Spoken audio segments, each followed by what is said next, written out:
தமிழ் சினிமாவுல ஒரு மிகப்பெரிய இடத்தை பிடிப்பது அப்படின்றது சாதாரண விஷயமே கிடையாது. அப்படி எந்த ஒரு சினிமா பின்னணியுமே இல்லாம தன்னுடைய சொந்த உழைப்பின் மூலம் முன்னேறி இப்போது லேடி சூப்பர் ஸ்டாராக இந்திய சினிமாவே கொண்டாடும் நாயகியாக வலம் வராங்க நம்ம நயன்தாரா. 10 ஆண்டுகள் சினிமாவில் இருந்தாலே அதிசயம் அப்படின்னு பார்க்கப்பட்ட நிலையில 20 ஆண்டுகளுக்கு மேலாக தமிழ், தெலுங்கு, கன்னடம், ஹிந்தி அப்படின்னு பல மொழிகள்ல 75ற்கும் மேற்பட்ட படங்கள்ல கதாநாயகியாக நடிச்சு அசத்திட்டு இருக்காங்க.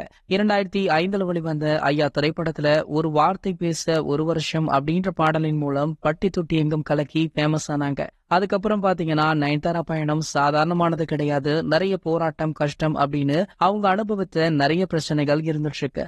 நானும் ஒருவன்தான் படத்தின் போது விக்னேஷ் சிவன் மீது காதல் ஏற்பட்டு 7 ஆண்டுகள் காதலுக்கு பிறகு 2022ஆம் ஆண்டு திருமணமுமே செய்து கொண்டாங்க. இவங்களுக்கு உயிர் உலகு அப்படின்னு 2 மகன்கள் இருக்காங்க.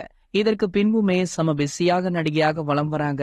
இன்று தன்னுடைய 40வது பிறந்த நாளை கொண்டாடுறாங்க. இந்த நடிகை நயன்தாராவுடைய சொத்து மதிப்பு விவரம் வெளியாகி இருக்கு. அதன்படி பாத்தீங்கன்னா நயன்தாராவிற்கு தற்போது வரைக்குமே 250 கோடிகளுக்கு மேல சொத்துள்ளதாக சொல்லப்படுது. சோ இந்த தகவல் எந்த அளவிற்கு உண்மைன்னு தெரியல. இது ஒரு சில சர்வேவின் மூலம் எடுக்கப்பட்ட தகவலாகவே இருந்துட்டு இருக்கு.